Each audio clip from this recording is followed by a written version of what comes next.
Hey, welcome to the Weedout, where we talk about the nonsense and weed out the bullshit in our backyard. I'm Spencer Fox Peterson with my co host. Hi everyone, I'm Joanna May Rudy. Um, Hi, Joanna. How are you? I'm good. How are you doing today, Spence?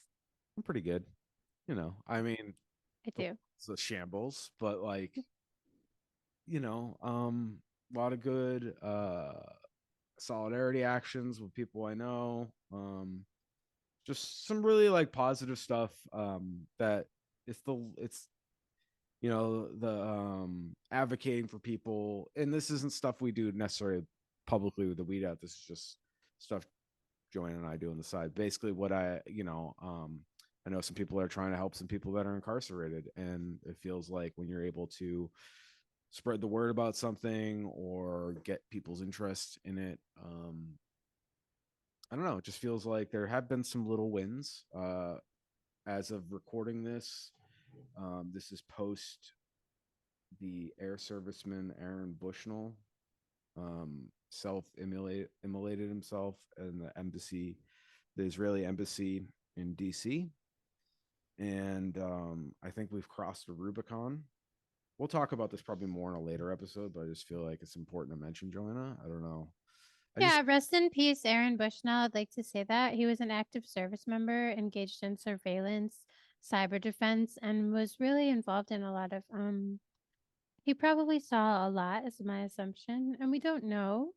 But I think holding space for why and what that action might mean, and I know, like Spence said, like we're doing good and we're looking at the positive things happening here, but I know that for many, the genocide occurring in Palestine and in other places as well, across the world, can be very heavy. So I think those like looking locally and having your community, having that solidarity with people that are working on things that will impact and make the world a better place really helps keep um, I don't know, a positive outlook too, even when things it gives you hope, I guess is what I would say, and we always need to keep that.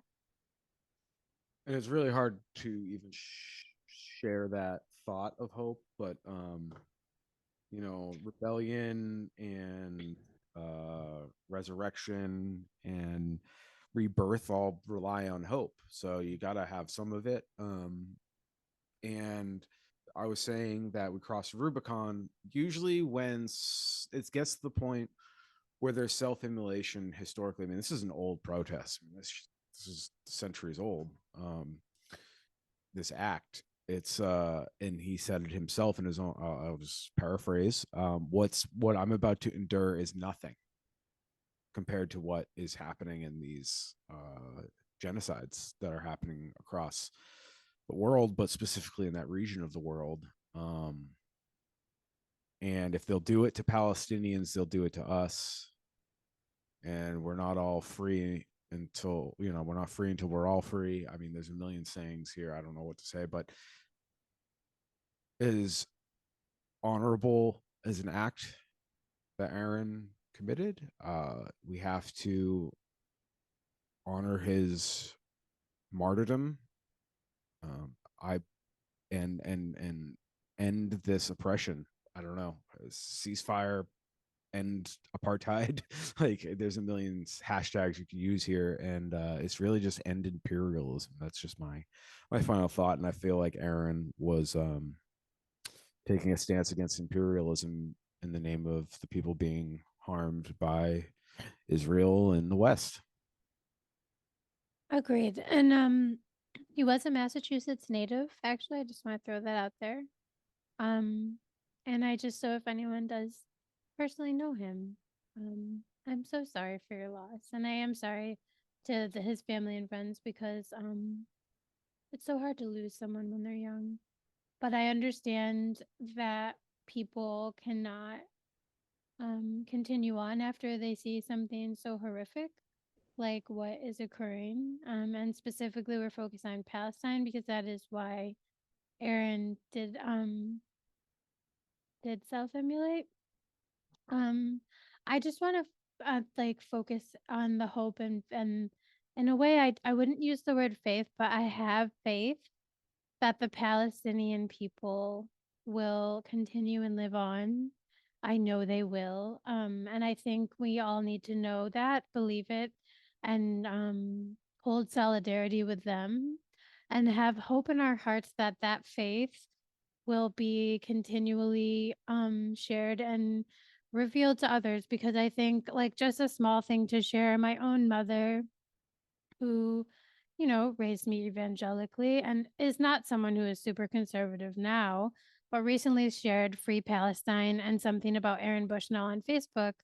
And it was very heartwarming. And I'm very thankful that my mother, Bev, decided to do that. But I will say, the reason it was heartwarming, especially, is because when I asked her about it, she said, I know some of my old friends from the church that we went to a long time might be upset by this, but it's the right thing to say and the right thing to do. And I just think that that is something that I hope continues to spread. So I just would like to point everyone to the number of coalition and groups in Western Mass working on Free Palestine actions, really out there doing things. There are relief funds that I can link in this show notes, and that's another way to help if you have that ability. But yeah, it's heavy stuff. So I hope everyone's taking care and doing what they need to remain okay. And we're heading into an election year, sets us up for this. We're in an election year, good lord, which sets us up for this episode, really. Right, Spence? Yeah. And just final thought, like, thank you for sharing that anecdote about your mom. Of course. I just like we didn't pre-plan this. So this is No, I thought that I just thought about it when Yeah, naturally speaking my mind the there. first thing that came to mind was usually when somebody starts a sentence with my mom on the internet or my dad, which is It's usually bad. usually not a good thing when you're starting a sentence with that. So the fact that uh, there's no excuse to stop learning and to claim that and to say I didn't know or Exactly. I personally I may a culpa here, like I didn't know shit about the Middle East till the last 2 years.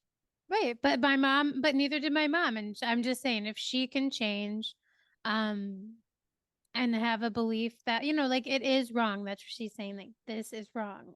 Senseless killing of people is wrong. And she's right. Anyone who thinks that what's happening in that region or anywhere where we are going into another country and murdering citizens, it's not okay. And I think it's just great to see people that you might not expect, like you said, Spence, realizing that and posting it on Facebook rather than the other stuff that you see. And so I didn't know much about the Middle East other than I knew it was quote unquote complicated. I knew it was colonial Right. imperialism and just, that's what the Ottoman Empire was. I had a rough idea, but like the thing that kind of blew this open for me, and I say 2 years, which is prior to October 7th, 2023, is the police abolition movement brought me right to the IDF, Yep. tied to Cop City. It's all this network of oppression. And these imperial fucks, and there's an imperial in your head too, by the way. Everybody listening, you may think you don't have it, but people say kill the cop in your head. I say kill the imperial in your head. Imagine a fucking stormtrooper and shoot him dead in your head. Like they've programmed us, propagandized us from youth, and all this is tied to empire. I don't know how any other way to say it, but so without and I always didn't like the police. I always had issue with the police, but I was very libertarian about it. Like that's of other people's problems. But George Floyd is what said, "Nah, fuck this. Like this can't be. Like I can't be watching people be live stream killed. Like, and I know we've had plenty of proof, but that was the switch for me. I went down the abolition train, and now I'm staring at the imperial arm, which is Israel, and what they're doing to native folk and all the lies and propaganda that goes back to the 1917s, the First World War. It's heavy shit. So try to remain hopeful, I guess. And we brought Joanna so eloquently tied in the topic for today. So appreciate everybody listening to our 10-minute intro. We've been off for a few weeks, so we kind of had to lay it into everybody and get it out. But the topic this week is we're talking to candidates that are running for office to hopefully start dismantling the imperial core. And so this week we had the Workers' Party come on over, and the 4 candidates that they're running for state and federal office, had them come in and give us their pitch, their story, just so the listeners can have access to a different candidate that's not the duopoly. So Joanna, do you want to just talk about them a little bit, or? Sure. So I think for us, it's also important to note that one of the candidates is a local, John J.R. Rivera out of Holyoke. He will be someone that some of our listeners will be able to vote for. He will represent the Hamden, Hampshire County, 2nd District. This includes Holyoke, East Hampton, Westfield, Southampton, Russell, Montgomery, and I may be missing a few other towns in there. There's a number, but I will link to that. He is running against John Valise, is it? Valise? I believe it's Valise. Valise. So I was calling him Velis, and it's Valise. I know, I think I was too. So apologies to him, but Fun that's fact, Joanna and I had a meeting with him, but unfortunately he couldn't make it. He sent his aides. They were actually very lovely. We talked about no borders. I had a meltdown because that's me. I did not. Joanna remained calm, cool, and I was the calmest one there, I think. Even though, I'm not gonna shout out to anybody, but somebody should run for Patricia Duffy's seat, the Holyoke representative in the state house. Somebody should run for her seat. It's not gonna be me. I know that's not my role in life, but so someone can at this time though vote for John Rivera if they're interested. To replace Bellis. I do agree with you that every person should be primaried by locals. No one should hold seats for a really long time. I understand wanting people in there with experience as well, but I have a lot of friends in the Pittsfield region who did this thing even where they served and had a 10-year limit on their serving and then moved on from that. So I think always primary people. We should have primaried Biden. Primary Pat Duffy for sure. But I think if you're in the Western Mass region, John Rivera is someone to look into. He has values that align with many of our listeners' values. Again, this would be a third party. And in this episode, we talk about how, we don't expect the third party candidates to win. And we talk about why you may decide to vote for these third party candidates, even though that may not be the case. In John's case, in JR's case, I'm not going to lie. If enough people voted, it's such a local election, JR could win. The hardest part I know we're going to talk about with the candidate who's running for against Elizabeth Warren, Brandon, what is his last name? I'm so sorry. I don't have it in front of me. No, it's okay. He's got a real politician's name, and it's not. I don't mean that in a bad way. It's a powerful name. It's Brandon James Griffin. It's very. I appreciate it. Thank you. I just had lost it totally. No, and so he is running against. So whatever. Well, he's running against Elizabeth Warren. So I know the major issue for the party in general, and they'll explain it for us, is Brandon needs a certain number of signatures, and we may need some help with that. And I think even if you're not a third party voter yet, or you're an independent and you're not sure, I think this is a great opportunity to sign someone's signature pages so that they can still enter and be on the ballot, because it's really not, you're not voting for them, you're just giving them a chance. And that's really what democracy is. So I would urge everyone to try to support him in reaching that 3% goal. Again, it is not a vote for the candidate, but it is a way to show the establishment and the status quo that two parties do not work for us, and that there is some support for things other than the Democrats or the Republicans, who are right now really not supporting any of our needs and are engaging in acts that we, especially our listeners, disagree with. So that's my plug on that. Yeah, absolutely. And you know, And there are two other candidates, so please listen in because they're all fantastic. yeah, and I'll gladly introduce the other two. We have a longtime favorite of the weedout. She's been on the show multiple times. Abolitionist, activist, um, member of the Workers' Party, Massachusetts, Laura Saylor. What office is she running for, Joanna? Senate in the her district is out near where she lives in Mansfield. So again, let me pull up. I don't have that in front of me right now. Laura, But Laura Laura's an activist. She's been on the case about Ron Selin. she's an abolitionist as well. You know, a corrupt police chief with anger issues who sees his police force in fucking Mansfield, Massachusetts. I don't know if anybody's familiar with Mansfield. I am a little bit. You know, it's country meets suburb. Like it's not the craziest place on earth, and he treats it like it's a paramilitary. He literally said the word paramilitary, so that's been her issue.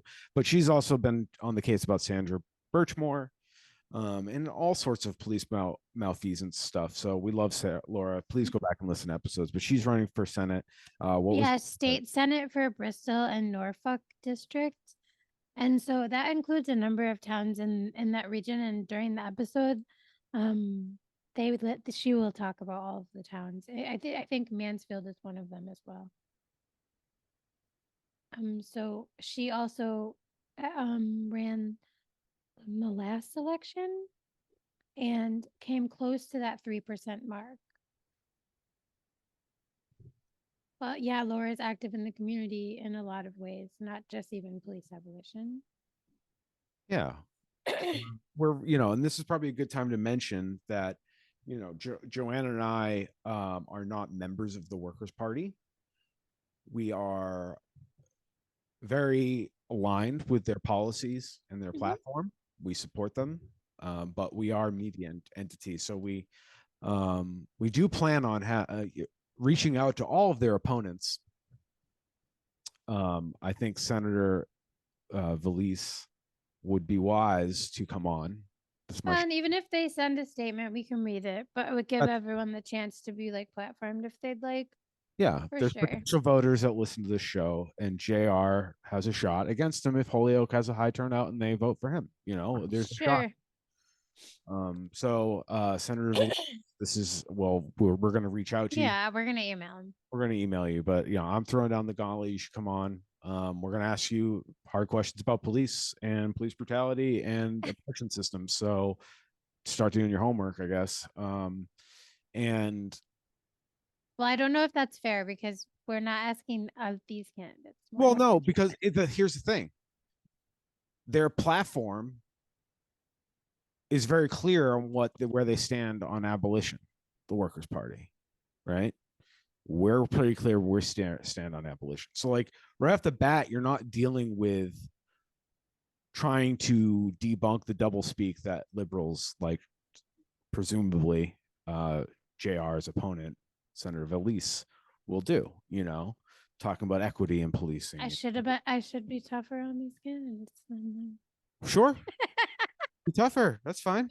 How do you plan on implementing that? And like my question. Yeah, I mean, I don't ever ask someone that though, because in my opinion, it's a ridiculous question. But well, my way of asking the question is like, how do you deal with pushback from people that believe the propaganda or believe that this is the best way forward? You know, a militarized police state. And I don't mean to say ridiculous. I just mean when people say to me, like, how will you implement police abolition? Sometimes that question is used to like stop the conversation and just have me explain what I think is right when I would actually engage with the community to do something like that outrageous of a change. So that's why I say what I said. Sorry.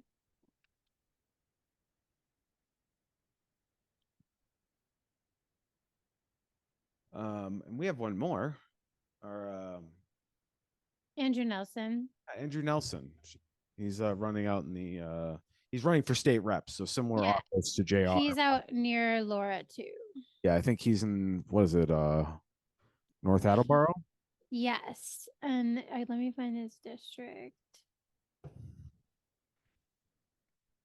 He only represents a few towns. It's the second Bristol state rep position, and it represents Bristol and Attleboro, Massachusetts. Again, Andrew will let people know that he's someone you can reach out to. He does a lot of like signature gathering and is really active in trying to get that Brandon and the Workers' Party to that 3% threshold at the state level so that they can be on the ballot. And but I guess that's pretty much the focus, really. Yeah, and they seem to have some momentum. So Sure, yeah. let's make sure we hear our friends out. And like I was trying to, what I was trying to communicate earlier, I hope it was clear with the audience. It may feel like home court advantage to a socialist, a liberal, a progressive liberal, like coming on this show. You know, obviously we kind of like, I'm not going to be, it's not going to get too combative because we're all coming from a place of we want care for our fellow human beings, and that's how things get done peaceably because we all have the same fucking values. So, you know, if you're a good person that's still a Democrat, man, maybe just drop that label because they're sullying your good name. You know, and find another community that actually upholds values, and don't compromise on your values, especially if it's with love and care. Um, so the Democrats come on, it's not going to be easy for you because we have thoughts that you're not used to talking about and you may not want on the record. Yeah. And they like barely understand. Right. Anyways, so I hope we hope you enjoy and get to know these people. I think what they're running on, what their platform is something I can get behind. But you know, I don't. It's not easy running for office at the very least. That's a good way to sum it up. I mean, we at least get to know these people as human beings, and it's important to see our fellow working class people go through the process. Totally. So I guess we're going to be cutting to the interviews, and then we'll wrap it up on the way out. And now we're sitting down on the phone here with Brandon James Griffin.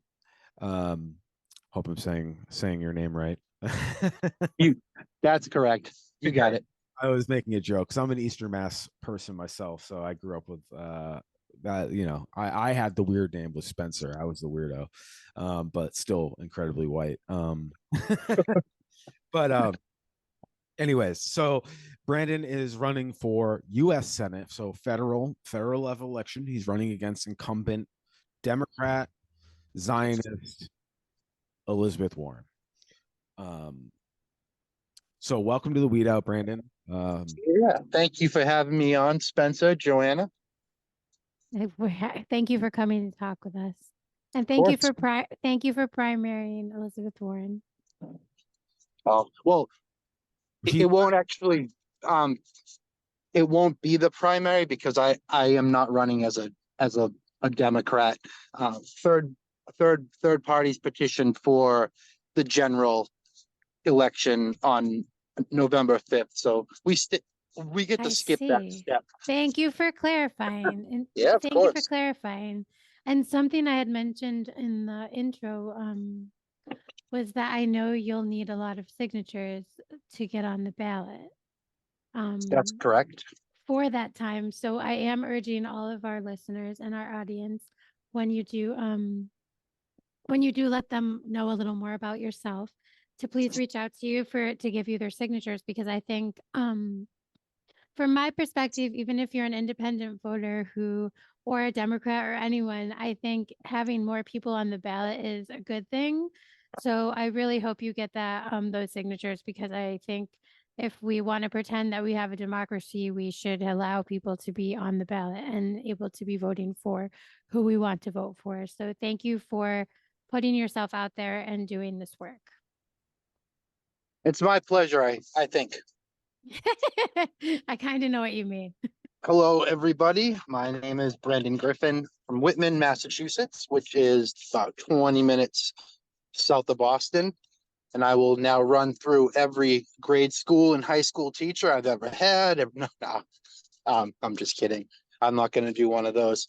No, I am going to be on the general election ballot for the Workers' Party of Massachusetts. Of course, for the listeners who don't know, this is an independent socialist party in every sense of the word.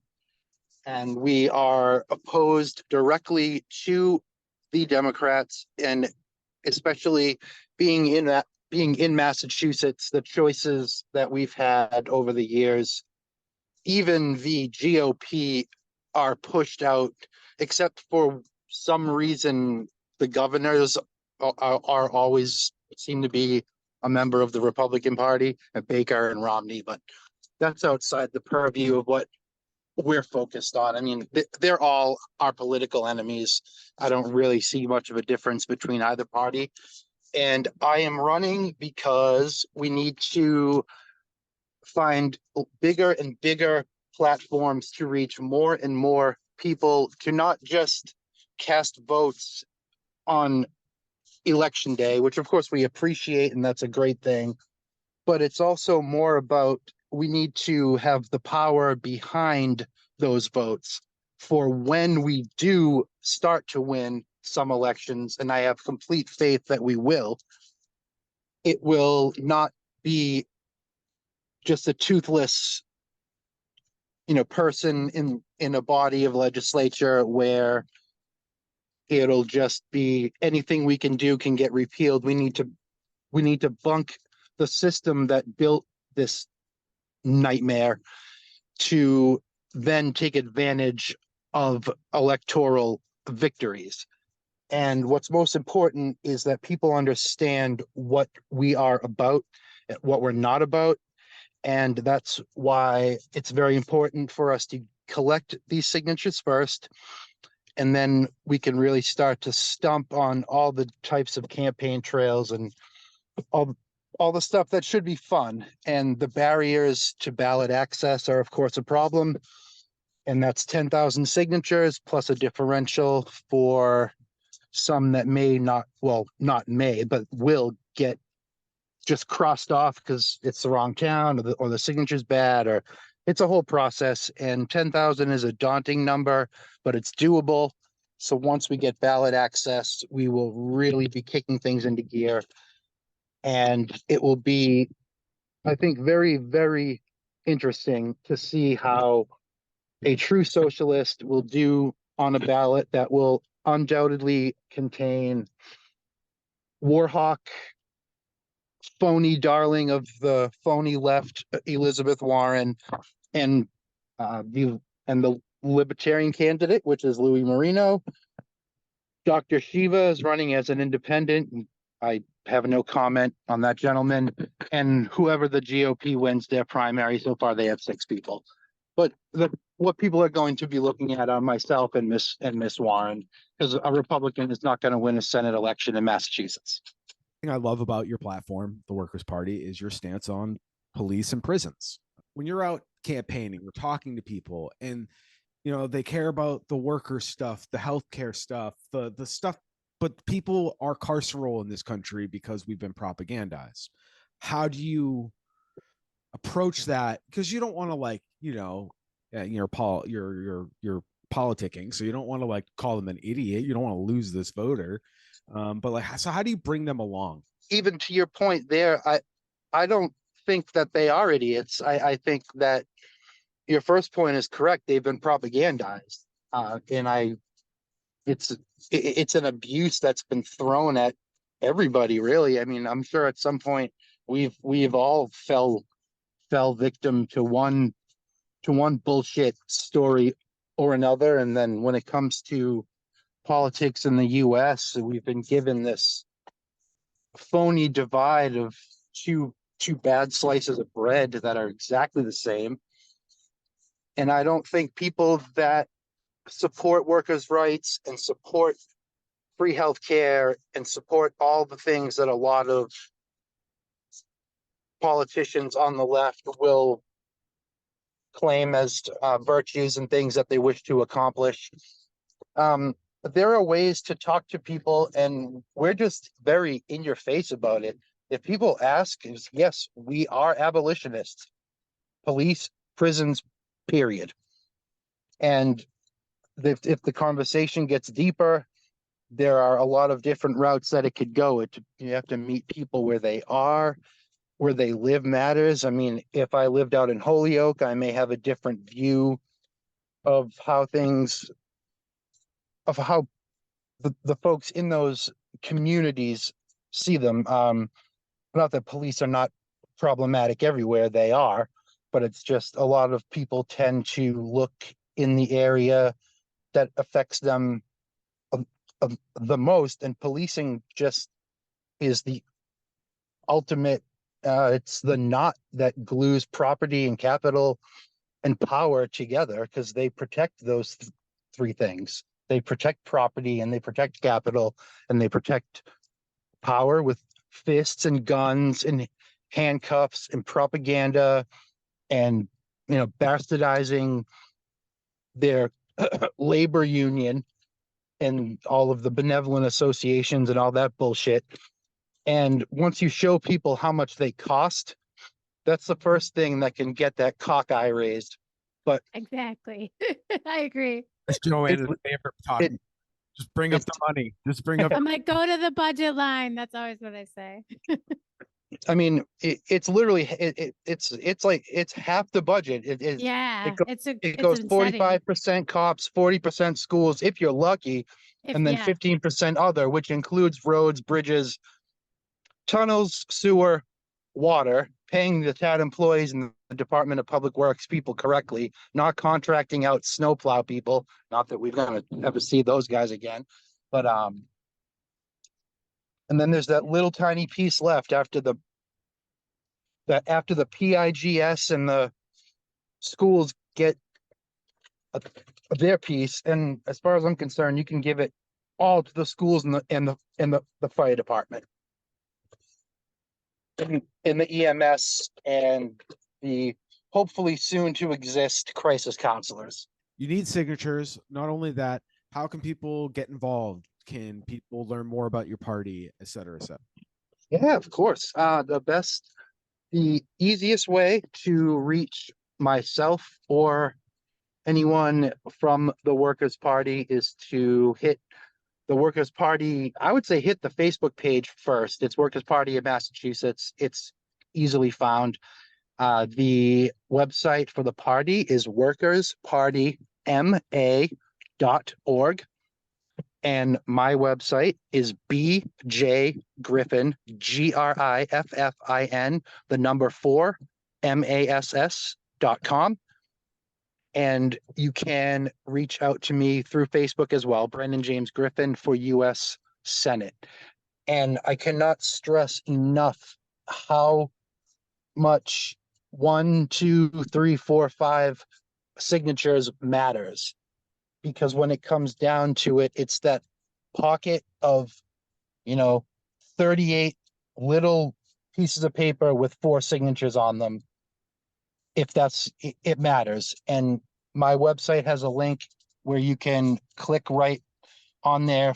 It'll say signature gathering volunteers. You put in your info and I can send you sheets. I will send them to you folded in a stamped envelope with a return stamped envelope, so the ridiculous cost of postage is not burdened on the people that are offering to help. And again, one signature matters. If anyone hears this, hit me up. I'll send you paperwork. The stamp will be included. Sign it and send it back. Hopefully, or get everyone in your house to sign it, or everyone at work if your work allows that. Or if you don't feel like doing it at all, sign it and send it back with one signature on it. It matters. And that's the absolute best thing that anyone can do right now, is because without ballot access, I can stump all day, but when it gives no one the actual chance to go on and pencil their name in next to some the names we've seen all the time over and over again.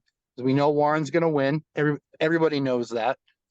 And that's not a defeatist thing to say. It's a sad thing to say. Our audience is familiar with this. We at the weedout we call them ghouls. And it really covers a lot of bases. And it's not super. I'm not singling anybody out. Y'all suck. You're ghouls. And we actually even have a segment on our show at the end, on a typical show that's called Ghoulery and Tomfoolery, where we pick some ridiculous I story. like that. I like that. It's a guest. Yeah, ghouls works. It works across the board. Does, yeah. There's usually some fucking tomfoolery happening. Anyways, thank you so much for your time. We look forward to hearing from you in the future, and we're gonna get the word out on the weed out. Yeah, keep up the good fight, everyone. Much appreciated. You too, Brandon. Thanks for coming on. Yeah, of course. Have a good night. You too. Take care. JR with us, John Rivera, JR, as I know him. That's how I know him. So I'm going to always refer to that. I'm not exactly sure how you show up in the ballot, but that's what you're on here to talk to us about, all about your candidacy, what you're running for, and, how you plan on handling your campaign. So tell us your platform. Like who are you? Why are you running? Where are you running? Make sure we highlight that, and what you plan to do on your campaign. Yeah, absolutely. And for viewers that don't know me, I'm John J.R. Rivera. I go by JR in the community, or Johnny Rivera, by the Spanish community, simply Johnny. And I've been a long-time organizer. I was raised in Holyoke. I was born in Kissimmee, raised partially in Puerto Rico, so my native language is Spanish. And so organizing in the predominant, Spanish-speaking community of Holyoke has always been, at the very least, for me personally, has been pretty easy breaking those language barriers, whether that's the tenant work that I used to do for about 2 years straight, or at the farmers market of Holyoke, trying to turn around the disastrous food issue that we have in Holyoke of just so many parts of Holyoke have food deserts. So trying to turn that around. Spanish goes a long ways. So, I know it, and you'll see me speaking Spanish in the campaign. I'm running with the Workers' Party. Third parties are essential to our democracy. That's why I'm running with the Workers' Party. We have very aligned views and interests, since, I am a worker, right? We're all running on the same program, same platform. We're disciplined by that program and platform, unlike Democrats and Republicans seem to go willy-nilly and never enact on the promises that they make, such as in the case, whether nationally, locally, or even statewide in the Commonwealth. So that's pretty much why I'm running under the Workers' Party, and what I'm running for and why I'm running for specifically on issues based. Well, I'm running for a plethora of reasons. Tenant rights is number one, right? Housing is a big issue, not only in Massachusetts, but nationally, and even across the world. So I hope to take a stab at the housing issue, and really try to take deep institutional ways of solving housing, or at the very least reforms of solving housing, such as indicated in our program, and with the many members that work on housing in the Workers' Party. Number two, I'm running on public safety.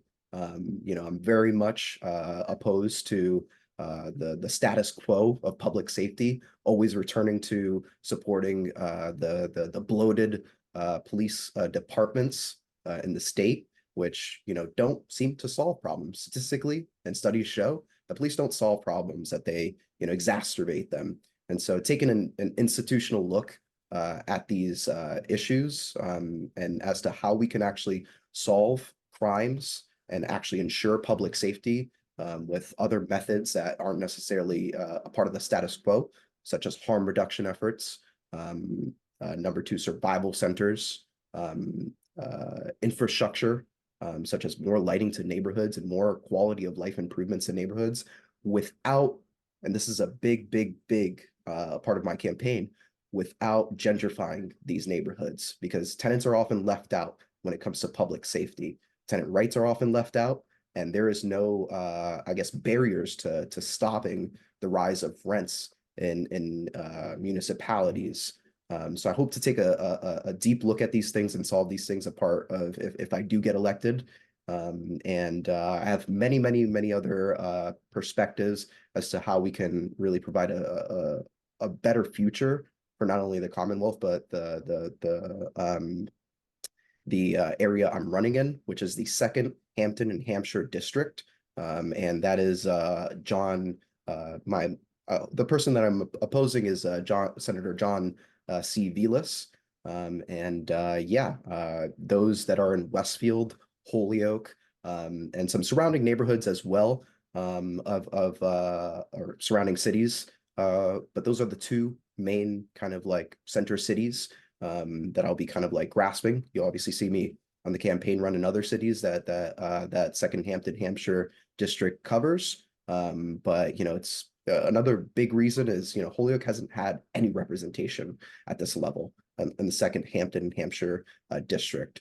Right, it's always been kind of Westfield, West Springfield since this position was created, and so it'd be not only radical to have a Holyoke Puerto Rican resident run and even win in this race, but it also a blue-collared worker, one that believes in actually trying to take a look at these things and solving them from a social standpoint.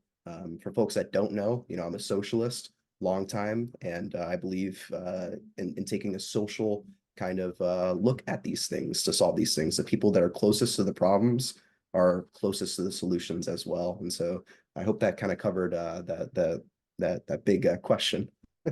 How do you deal with somebody that's been propagandized through propaganda, through fear of the other, xenophobia, all the things where people have a sense of safety with police? How do you convince them? They may agree with your economic policy, they may agree with your housing initiatives, they may agree with most things, but because of NYPD Blue and Law and Order, they can't let go of their binky, the austerity status quo enforcement.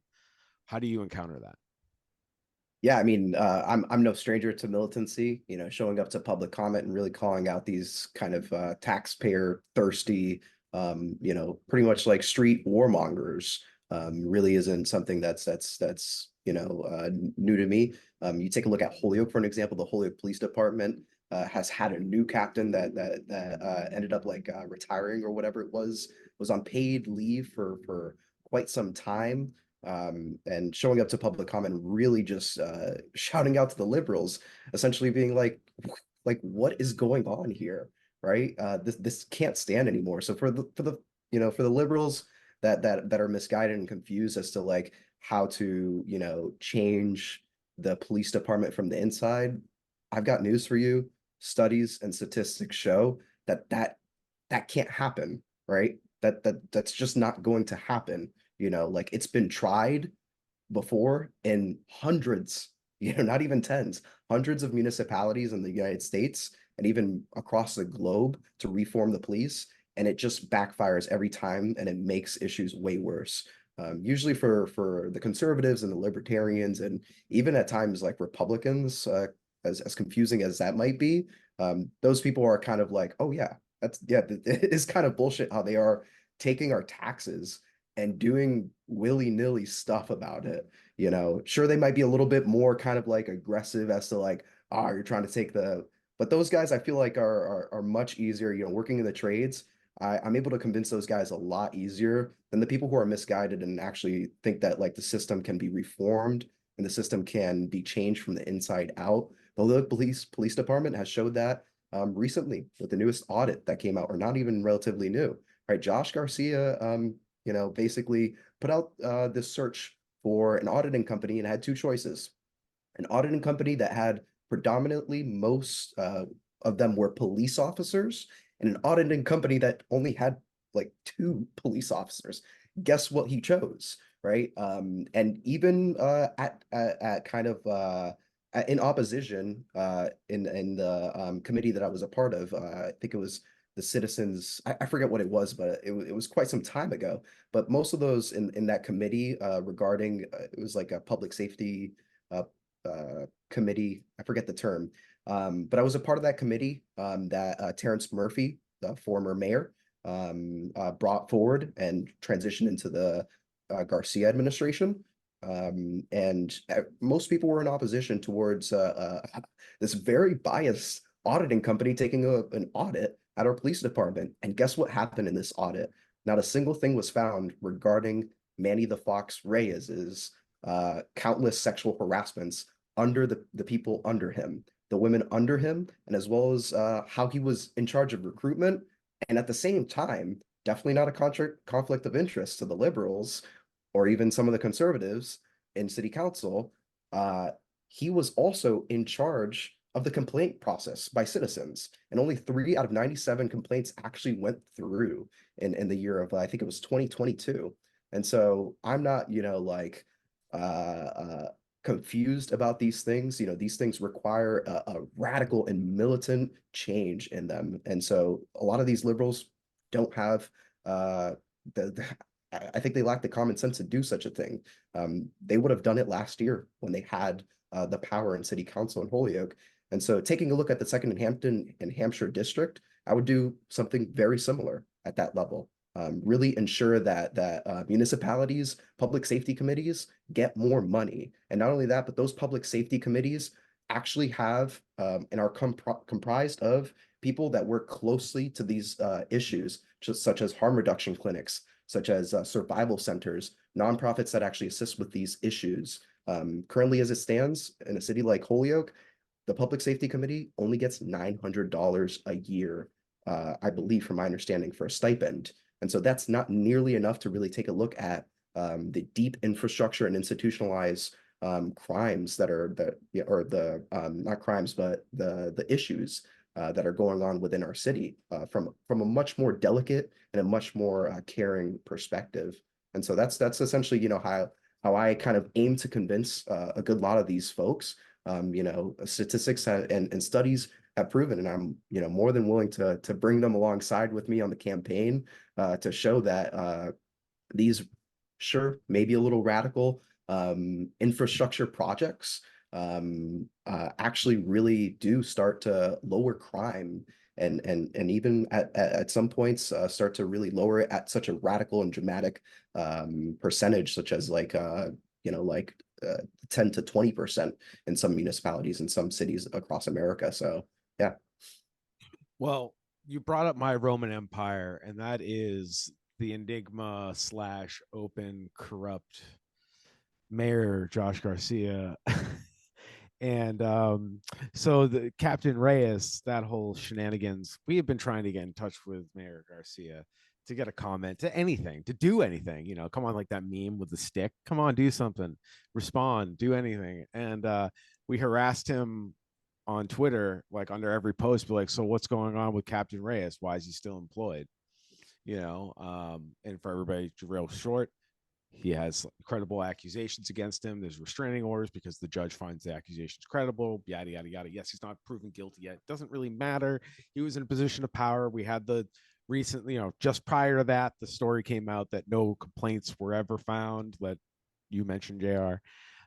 So yeah, the mayor, because of our persistent badgering about what's going on with this online and sullying up his social media posts, he blocked us, which is like, it's not a Holyoke owned, it's not like the city of Holyoke handle, so it's technically not the government, but it's like he doesn't have his own mayor account and a personal account / campaign account. He's kind of one and the same. He does city business, so technically, if you want to quibble, It is against the law. It's against the law, especially with, he would laugh if we're a journalistic or a media entity, and he's blocking us from commenting the truth.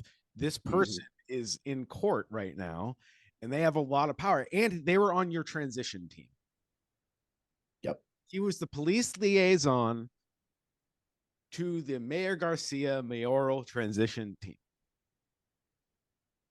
That's it. That's the tweet, I guess. Like, and he blocked us, and it's really funny. And I every time I get to drive by him or see him, I give him a wave. We make eye contact, we wave. It's pathetic, but thank you for bringing that up. I'm glad I'm not the only one. I thought, I know I'm not the only one. Everybody's kind of like rolling their eyes about how corrupt the Holyoke police are.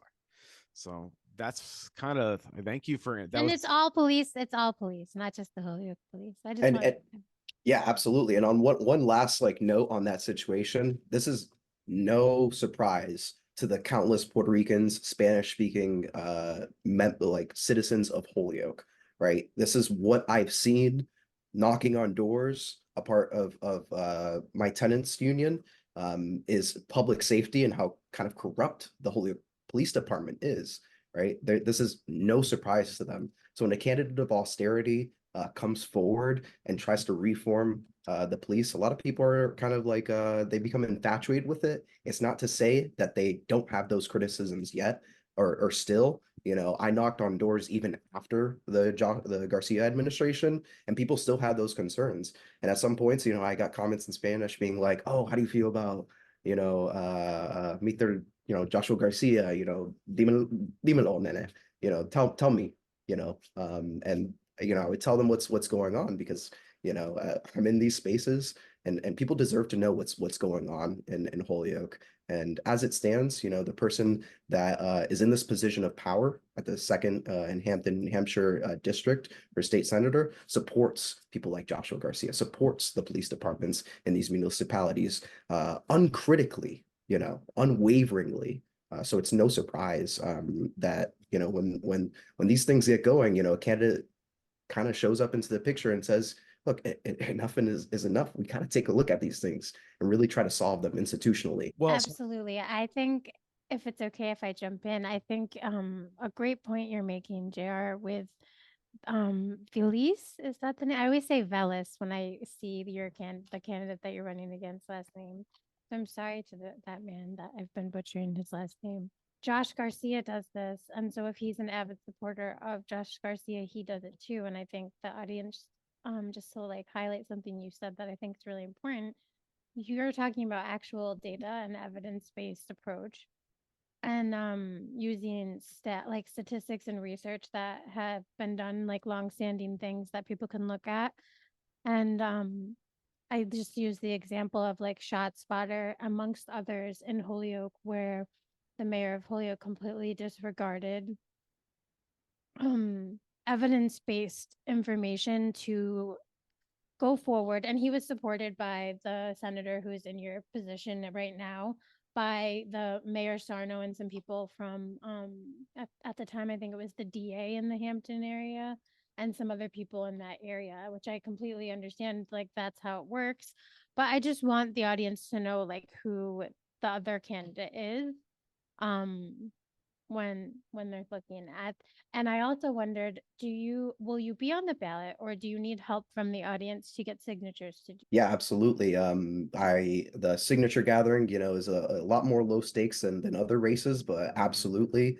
Luckily for me, it's only 300 on the dot, but I'm gonna be aiming for double that, so 600. And I'll be aiming for the cities of Westfield and Holyoke.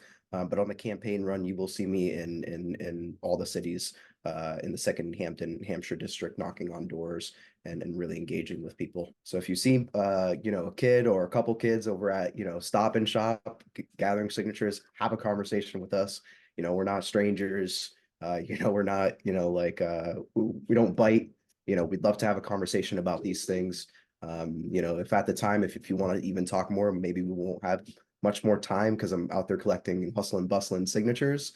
I'll give you personally, my number, my email, and we can even chat more at a separate time to really take a look at these things together, right? Because that's really a part of the Workers' Party. Is we don't represent any corporate interests, we don't represent any corrupt interests. We represent workers, right? We represent the people, the citizens of these counties that haven't had representation for decades. For the audience, please share all your contact information, how they can get in touch with you to maybe help volunteer and organize or to donate. etc. Where's your website? What's your social medias? And what's the best way to get in contact with you, whether it's email, social media? Let us know. Yeah, for my campaign, it'll be our Facebook and our Instagram, Workers' Party of Western Mass. And you can reach out to us on private messenger or any of these things if you want to be a part of the campaign. You can alternatively reach out to my personal email, john.rivera8908@gmail.com. And I'd love to see you on the campaign run, answer any questions that you might have. And we'll get back to you as soon as possible. You know, we've already got numerous interests in not only collecting signatures, but also speaking out at rallies when it comes down to it. And yeah, we're really excited to really start to, I guess, join in on this race and start the how do I say, start the engine on that. Yeah. Well, we're really excited for you. Thank you for sharing what's going on with your campaign. Thank you. And anybody, please get in touch. We're going to post all the things he mentioned, all the links in the show notes. So you can go to the www.theweedout.com. Under the episode, you'll see all the information there. And as always, thank you, JR, for coming on. And as the campaign heats up, we'll be in touch, of course. And please be well and good luck. Thanks, you. JR. Without further ado, thank you, Laura. Thank you for coming on. How are you today? I'm good, and thank you for having me on, and thank you for giving me the platform to share about my campaign and about the Workers' Party and what we're up to this election season. Yeah, I am running my campaign for state senate against Paul Feeney in the Bristol and Norfolk district. I did this last election.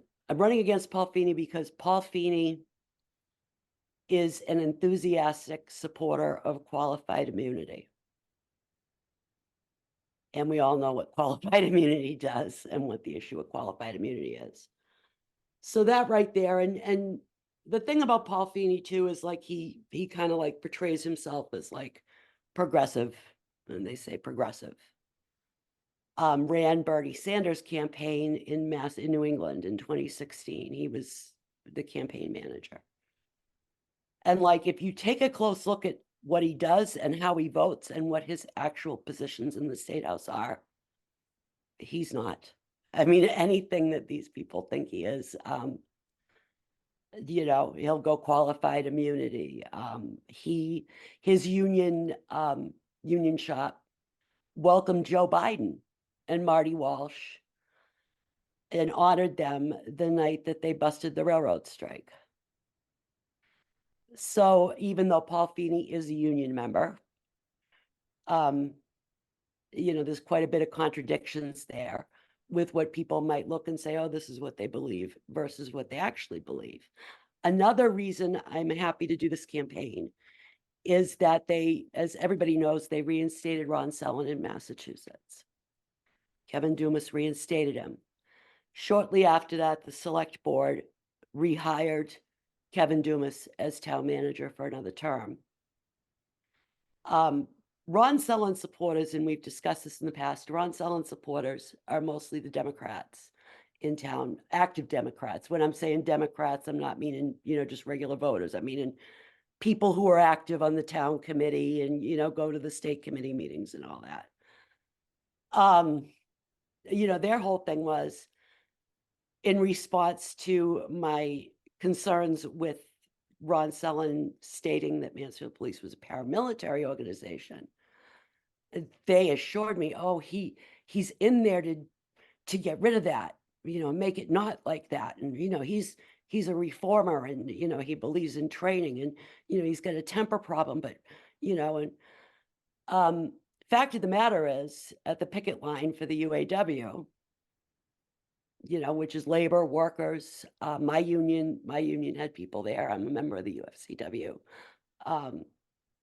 UAW was there, SAG, the Writers Guild, IBEW was there.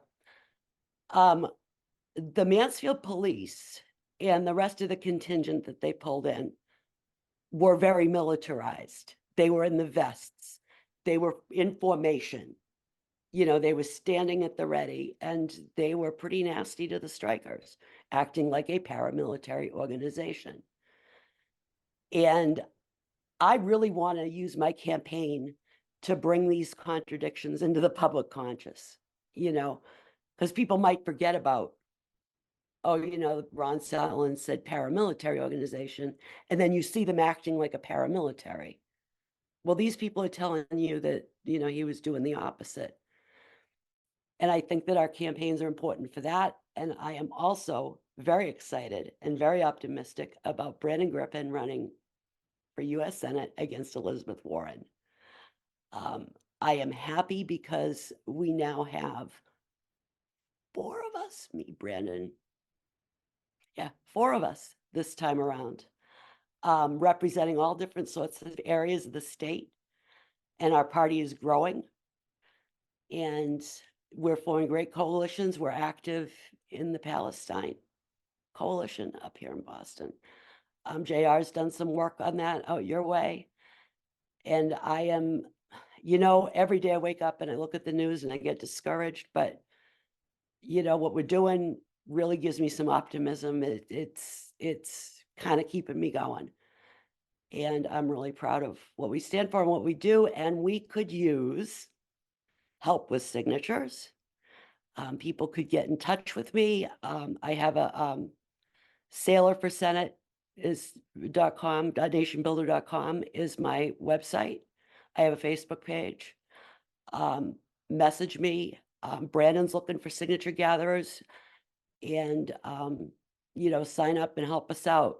I also want to say that on Wednesday evening, the 28th, my local chapter, the Stadium area local of the Workers' Party, is having an open house at the Mansfield Municipal Airport Meeting House. For the community, anybody who wants to drop in, we're going to have refreshments.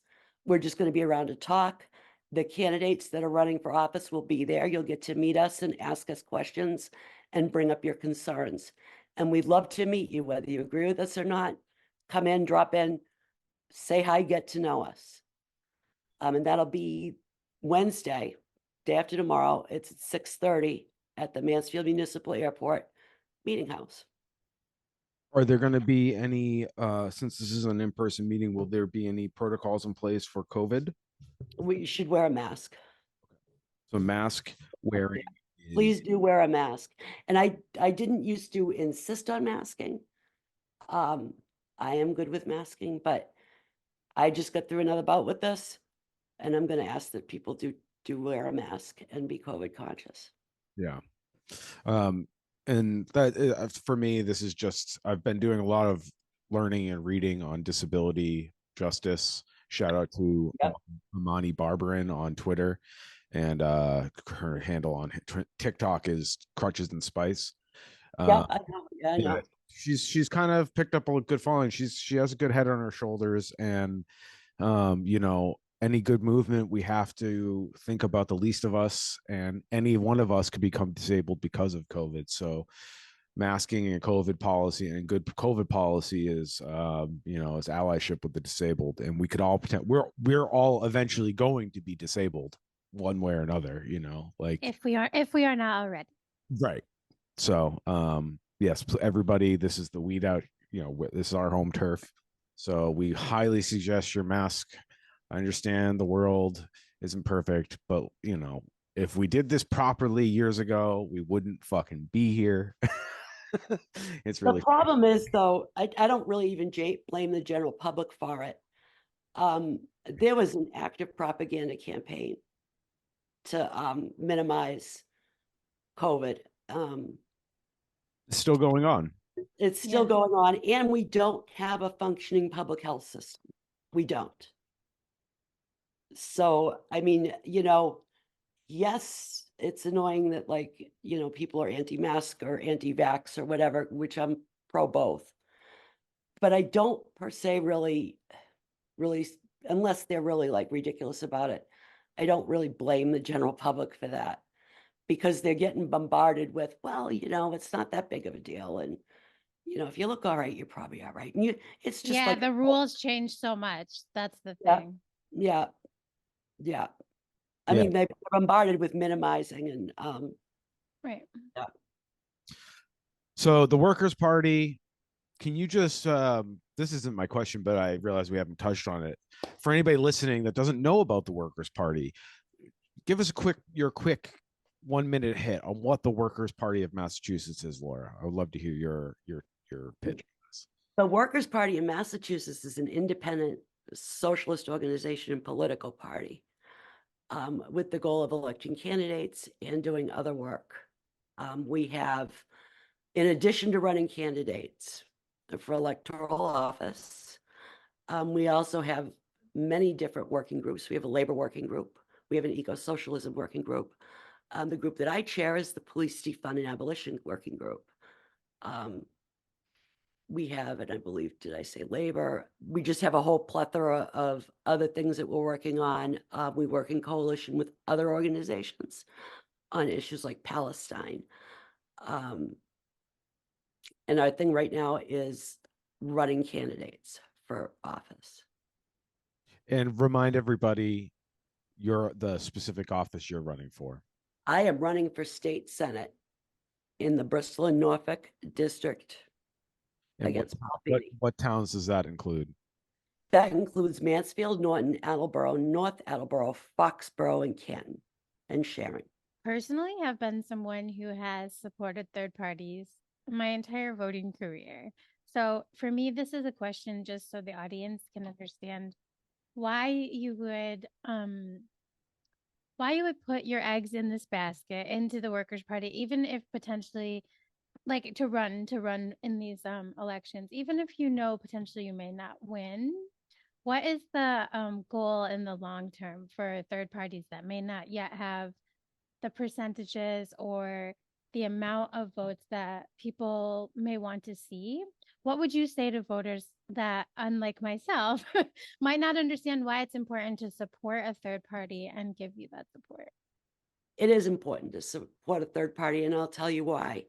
There's a whole plethora of reasons. Yeah. If you oppose both parties, the duopoly parties, the Democrats and the Republicans, they, differ on like rhetorical stuff, a couple of social issues to minor degrees, but policy-wise, they're pretty much the same. If you want to change things, you're going to have to have a new party. For a third party to make it, and what the first couple of elections are about, and this is, I want to say the third election season that we've run candidates. The first one Nick ran, I don't know if we were a designation yet or not. Nick ran for state rep. Yep. Last election, 3 of us ran, myself, Nick, and we 3 of us ran, and Brandon put in a little over $1,000, and he got over 20% of the vote in a district that was really quite conservative, Whitman and all of that. I spent less than $1,000, and I got over 3%. Here's the thing. To get above the percentage that you need for matching funds and recognition as an actual political party versus a designation, you have to get over 3% at the state level, which is, Brandon's campaign would qualify for that because everybody in the state would participate in an election between Brandon Griffin and Elizabeth Warren and whoever the new Republican challenger is. And that's how you build a third party. I say to people sometimes, well, how are you going to, what do you expect? Do you expect it to happen like, I want a third party, there it is, and they won an election? No, that's not how it works. You have to work to build it. You have to work to get ballot access. We work at a very local level. We have local chapters that are very localized. I mean, my area is basically, from like Sharon to Pawtucket, the line there in Attleboro, Canton. I mean, Nick's area is what we call southeastern Mass. It would be like Weymouth, but very, very localized. And there's a reason for that. You want to start winning and get your percentages up there. You want people to know who you are. That's the other thing. When you run campaigns, people learn about you. They meet you. They understand what you are. You get your ideas and your platform out there. And I think that that's what you have to do with a third party. And people that say they want third parties, you got to put in the work to get one. It's not just going to appear. Exactly. You have to put in the work to make it happen. And I will say, I don't know, I should have looked this up, Laura, so I'm gonna ask you now we're talking. I know at the national level, they actually, like, the government actually makes it harder for third parties to join in the election. Like, there are more signatures often required or more percentage rates needed. So I wondered in the Massachusetts level if it's different or if it's like a level playing field. I haven't, now we don't have a level playing field when it comes to the media and stuff like that. But I will say this. Fair point. Good point. Right. I will say, and the system as a whole, but I will say that no, if you put in the work that's required, we got our political designation signatures during the COVID quarantine. Okay. You know, I mean, granted, it wasn't a whole lot of signatures, but we were able to get them and get to town halls, get them verified, get them to the Secretary of State, and get that taken care of during a pandemic. With Yeah, and that I think that goes to show, like you said, the localization and what we talk about on the podcast a lot. How sometimes it feels like the federal government and that whole apparatus is out of our hands, but it's nice to hear that even at a local level, supporting a third party feels like maybe there is, like, it feels a little bit more, I guess, like you're saying, it's not as difficult. You can just participate in the same way. Right. And a lot of people, right? A lot of people that like either, vocalize support or express interest in the party. A lot of them were what I like to call alienated non-voters. Okay, that makes sense. And there's more of them than there are registered Democrats and Republicans and independents combined. Yes, thank you for reminding the on the audience. system, and there's a reason. So like what gets me is like if Democrats say, well, why won't you? We don't support you. We don't support you. We support these people we don't want you in our coalition. We don't want you in our party. If you believe, we don't want you. We have a platform that we believe in. Right. You believe in this platform, this is who we are.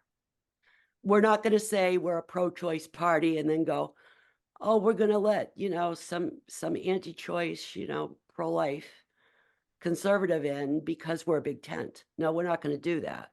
That's not who we are. So to Democrats, I mean, no, we don't want you, and we're not asking for you to join. We want like people that understand that the system needs a change and are unhappy and feel unrepresented, which I think is the bulk mass of people right now. I don't disagree with you. And I just want the audience to know that if they have questions, they should go to Laura's Facebook page and reach out to you like you said, because I think even if you're someone who isn't sure about who you're voting for, or like Laura said, you're someone who's not voting yet, I think even just talking to Laura or someone in the Workers' Party might be there are so many things we can work on, like you said. And Yeah, I just think you're a delightful person to speak with, Laura. So if someone wants to reach out to you, just learn more. I also, I'm sure that would be fine. I want to clarify too that I also know that people can grow. So like if sure. someone's been a liberal and grown, that's one thing. But like, to be in 2024 and going, I'm a proud Democrat, then I get some questions for you, I mean, really, come on, That's fair. But thank you, Joanne, and I enjoy being a guest on here, and I enjoy talking with you as well. Please remind our audience where we can find you on, the social medias, your website, et cetera, et cetera. Okay, my website is Sailor for Senate at nationbuilder.com. The Workers' Party, the Workers' Party is Workers' Party Mass, Workers' Party MA, all one word, .nationbuilder.com. And I have a Facebook page, Laura Sailor for State Senate, and hit me up there.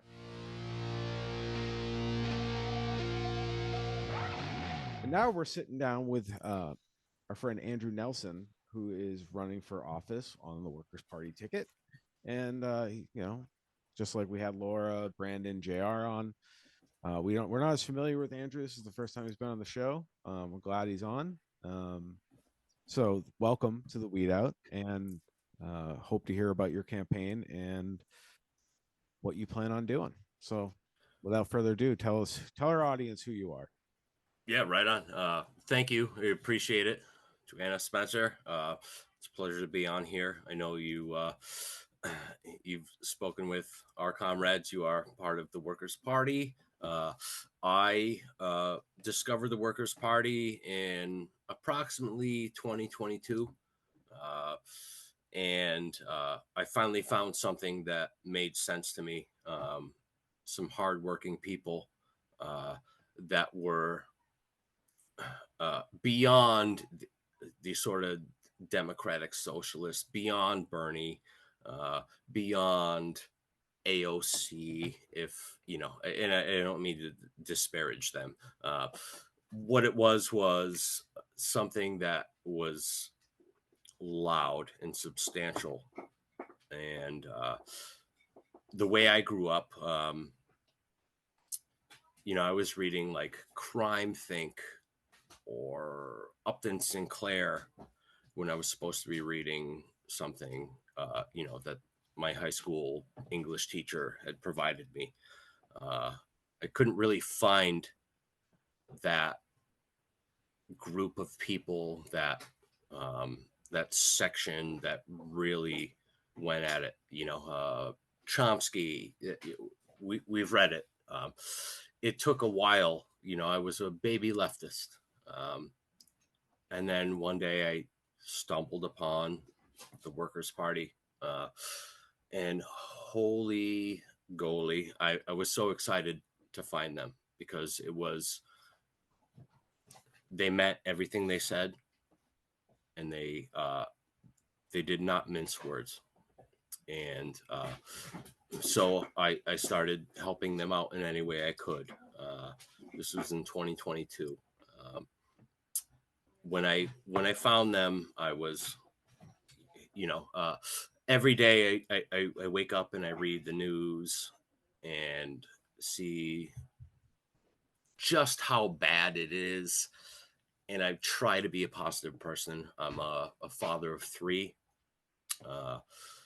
It's difficult to see what happens every day and to have a positive attitude.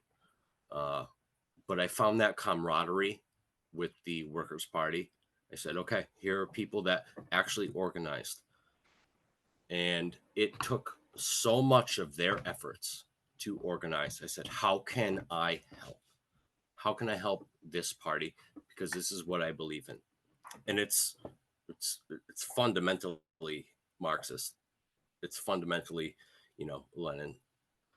And it was very easy to attach myself to that. So that made it very easy for me to step in and say, how can I help? So that was 2022. I helped gather some signatures. I helped promote in any way possible, mostly through social media, because that's really the only way it's a popular way to do it nowadays. Even though it's getting shuttered and silenced nowadays, that's how I could help. But the more I read, the more I invested my time into the Workers' Party of Massachusetts, the more I got out of it. And by the time 2023 came around and we were looking for candidates to run, I said, okay, look, I have the time. I'm a stay-at-home father. And I think I can do this with some support. I think I have somewhat of a knowledgeable background, and I think I'm able to help this cause because I have some time. My kids are getting slightly older than, it's allowing me to, they're getting older, so it's giving me more time to do these things that are important to me. It's very important to me. And so I said, okay, I will run if you guys would like me to. And here I am running for state representative for the Attleboro 2nd District, Bristol. My opponent, Jim Hawkins, is a nice guy. He sure is. He's also a Democrat to his bones. They're not tackling anything significant. They're just treading water. They're just gathering enough support to say, hey, we're doing something, but they're not doing enough. And the Democratic Party has just abandoned everybody. And I'm more scared of liberals than I am of these conservatives. I'm not scared of Trump. I'm more scared of another Biden regime. I need to help. I need to do something. So that's why I'm running. I'm running to support the Workers' Party. We need to get to a 3% threshold. That way, we're on all ballots at all times. We're gathering signatures actively every single day. I'm, pardon my congestion, but I'm sick because I've been out in the cold gathering signatures for Brandon James Griffin, who is running for U.S. Senate, Laura Saylor, who is running for state Senate, and myself, who's running for state representative. John Rivera is also running for state Senate. Hampton and Hampshire Hampton district. Yes, Yeah. Hampton and Hampshire district. I'm sorry, I can't read my Oh, writing. that's okay. I don't. I'm know- left-handed. I don't know. Me the too. number. And it's kind of Oh, weird. 'cause nice. It's all Westfield. It's all Holyoke, and it's like part of 2 other towns. Like it's East Hampton, Southampton, and then a couple of small towns down near Westfield, Montgomery, and Russell. like And I might have And missed a few. if there's any district that's really suffering from some boots on the neck, it's that district. They've been cracking down on just being outside. So can the audience help by reaching out to you if they haven't already signed to give you a signature? How are the best ways to help if you're someone who is an independent or a third party voter and you want to get involved? As far as my campaign goes, I'm running as an Attleboro 2nd Bristol district, so I can only accept signatures from Attleboro residents. Okay. If anybody wants to reach out, they can email me at workersforandrewnelson.nationbuilder.com, and I can send them papers, but they'd have to be an Attleboro resident. I can only collect signatures for Attleboro. Yeah, True. so there's Boston and Cambridge, hands off, Rafa ceasefire on March 2nd. We have ceasefire, stop the genocide pretty much every Sunday in Braintree. Okay. And we have plenty of support there. We're not trying to gather signatures there, but at least for the last, since papers were issued, but we stand in solidarity for Palestine. And at this point, we are going to collect some signatures from that. Brandon James Griffin, he needs 10,000 signatures, which is a lot. Again, I only need 150, and it's a slog. Laura Saylor needs 300, and I believe JR needs 300. John Rivera out of the Hampton district, excuse me.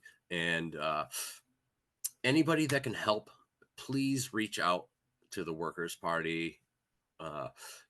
Any volunteers, any signature gathering would really push this party forward, because then we can start campaigning as opposed to gathering signatures, which is, like I said, it's a slog.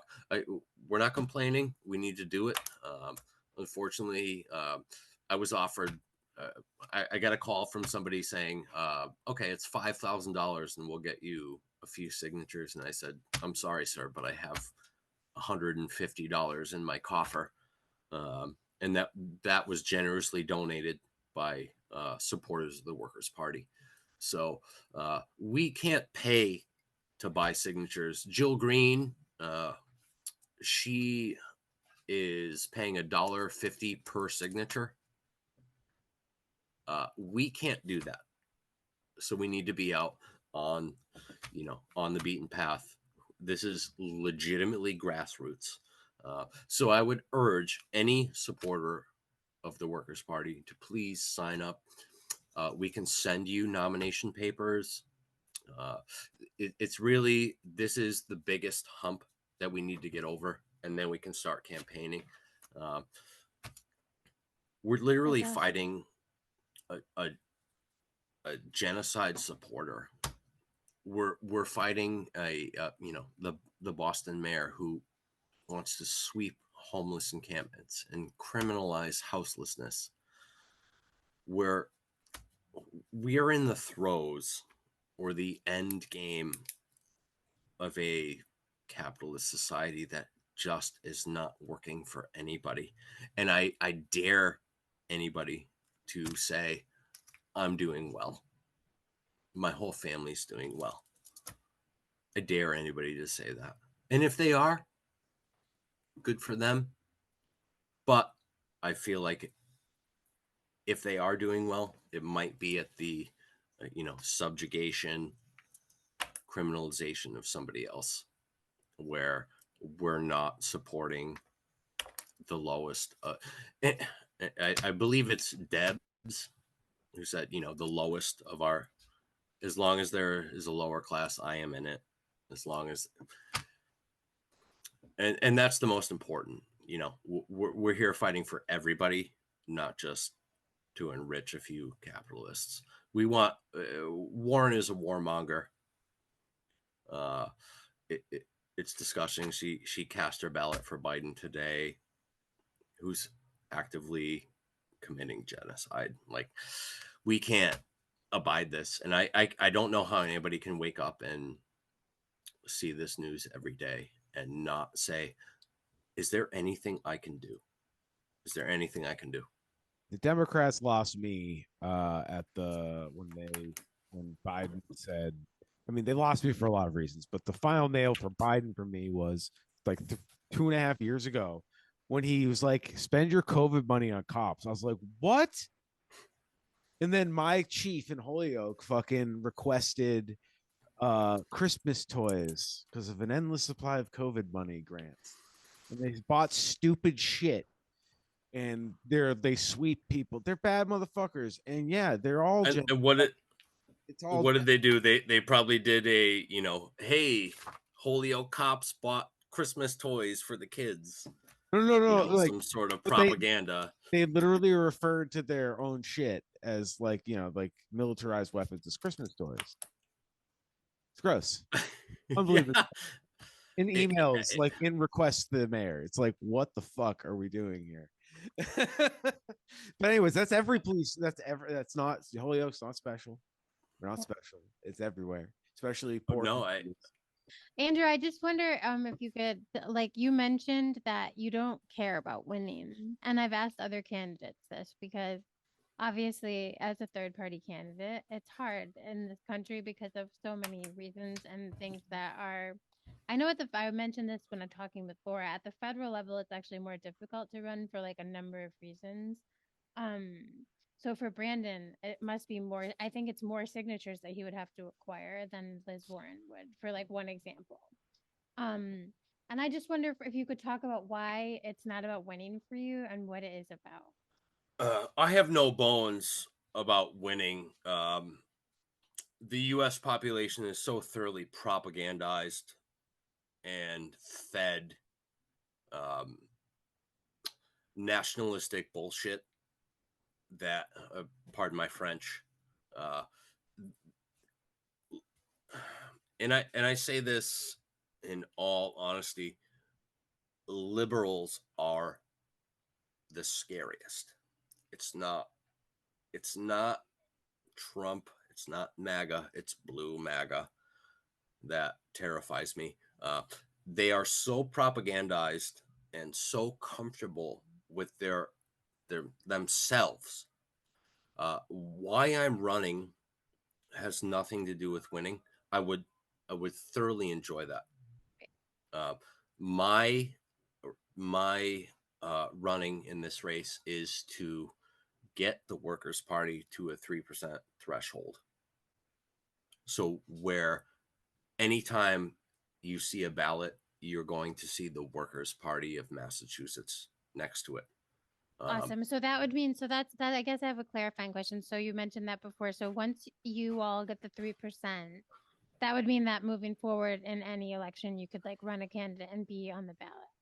Yes, ma'am. Okay, nice. Good to understand that. Okay. We'd have an official party designation. Awesome.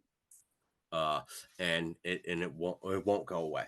Okay. So that's good. I didn't understand that. Thank you for clarifying. Can you just share where we can find you before you go? Like, where can everybody find you? Your social. Sure. All that good stuff.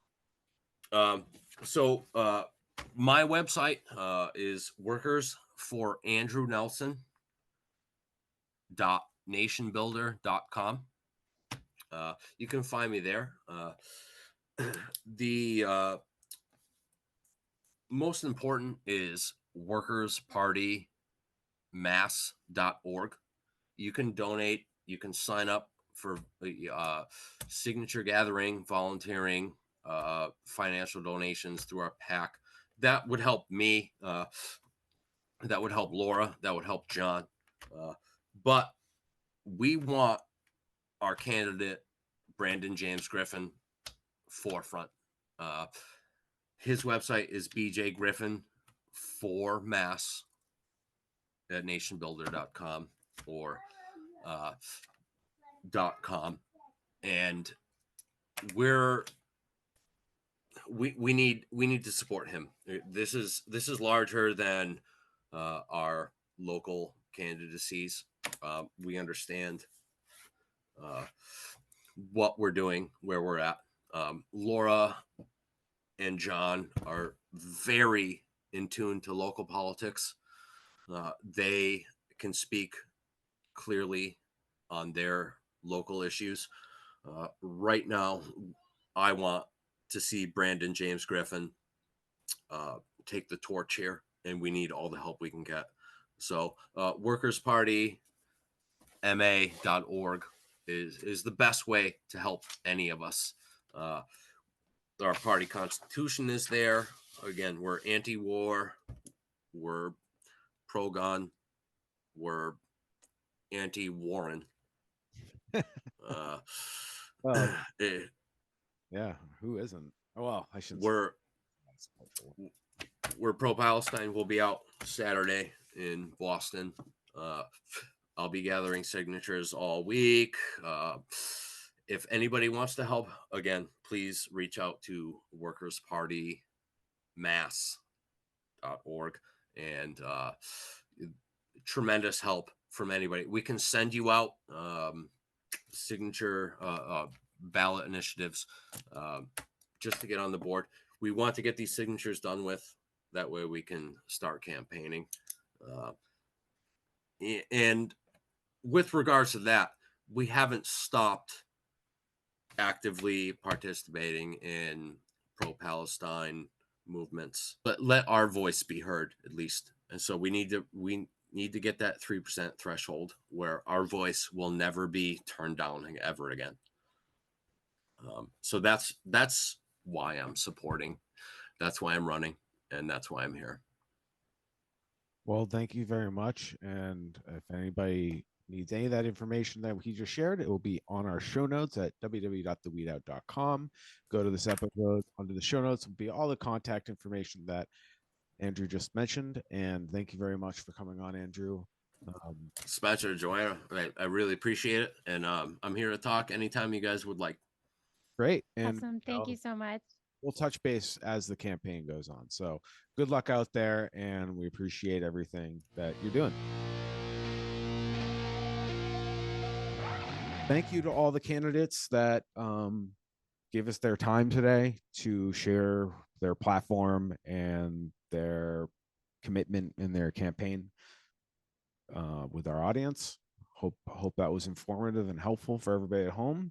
We'd love to hear your thoughts, so always feel free to give us feedback at theweedout@gmail.com. You can also go to our website, www.theweedout.com, and get all this information, all the links that were mentioned, any way to contact any of these people. All this stuff, as always, is on our show notes. And if you have any questions, you can always reach out to us via email or on social media. Joanna, do you have any final thoughts before we sign off? I would just like to thank all of the candidates as well and our listeners, and remind everyone to take care. And that's it. Remember, everybody, keep weeding out the bullshit.